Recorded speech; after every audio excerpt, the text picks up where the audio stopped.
Leader McConnell, Speaker Ryan, Leader Schumer, Leader Pelosi, distinguished members of Congress,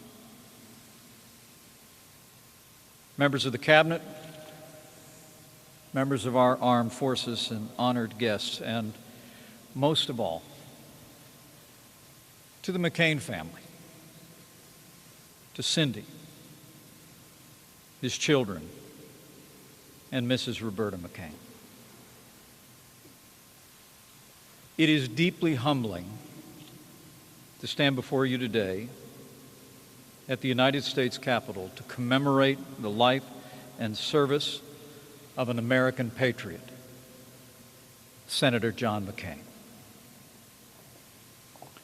The President asked me to be here on behalf of a grateful nation to pay a debt of honor and respect to a man who served our country throughout his life, in uniform and in public office.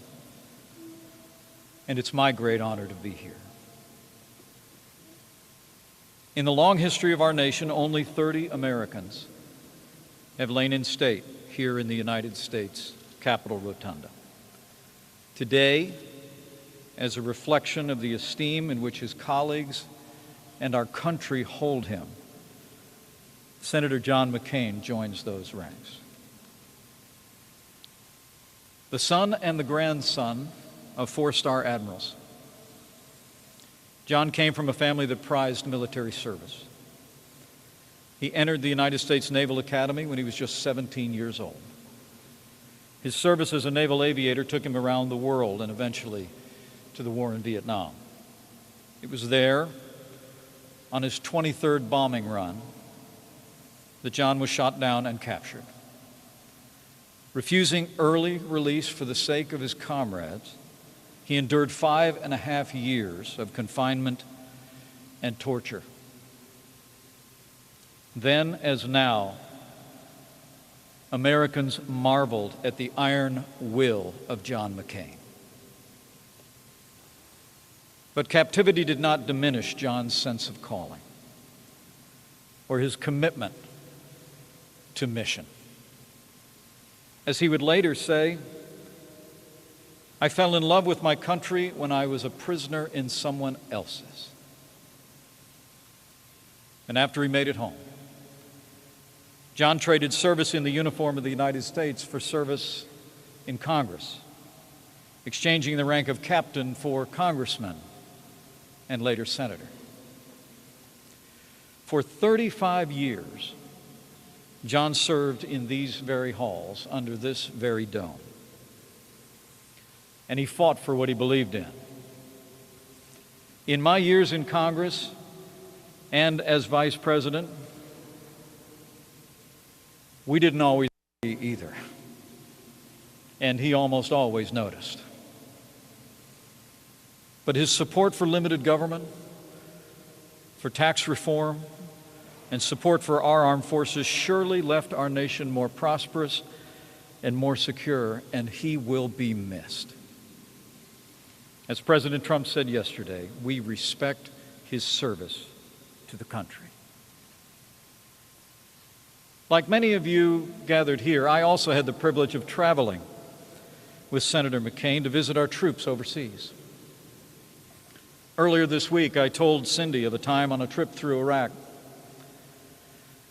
After another 18-hour day, when I was literally falling asleep in the middle of a dinner with Iraqi officials. After the dinner, John, who was more than 20 years older than me, walked up, put his hand on my shoulder and said, "Mike, we've got a few more meetings tonight, but why don't you turn in? You look like you could use some rest."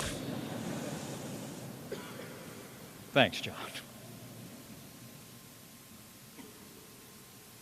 Honestly, seeing him downrange, I never traveled with a colleague who was better to our enlisted or harder on our generals. John McCain loved the men and women who served in the uniform of the United States and he was a champion of our armed forces throughout his career. In every generation, there are those who put country first, who prize service ahead of self, who summon idealism from a cynical age. John McCain was such a man. Today, he lies in the place where he served to the last, the Congress of the United States. Soon, he will go to rest on the grounds where he served first, the United States Naval Academy. The eyes of the American people will be upon him as he goes. And so too will their prayers for him, and especially for his beloved family gathered here today. And we will pray that those who mourn shall be comforted. So we mourn with those who mourn, and we grieve with those who grieve, but we do not grieve like those who have no hope. Because John McCain, like millions of Americans, held firm to that hope from an old hymn that became the title of a book he wrote some 20 years ago, Faith of Our Fathers. The full stanza of that hymn reads, "Faith of our fathers living still, in spite of dungeon, fire, and sword. Oh, how our hearts beat high with joy whene'er we hear that glorious word."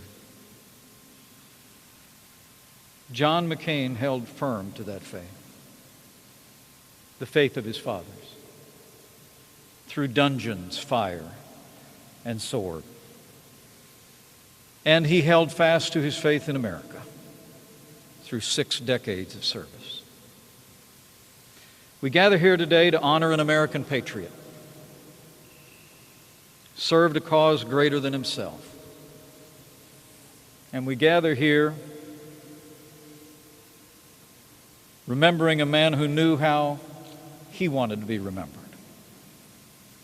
And so let me say to all those gathered and his beloved family, on behalf of a grateful nation, we will ever remember that John McCain served his country. McCain served his country honorably. May God bless the memory of John McCain. May God comfort his family and friends. And may God continue to bless the United States of America.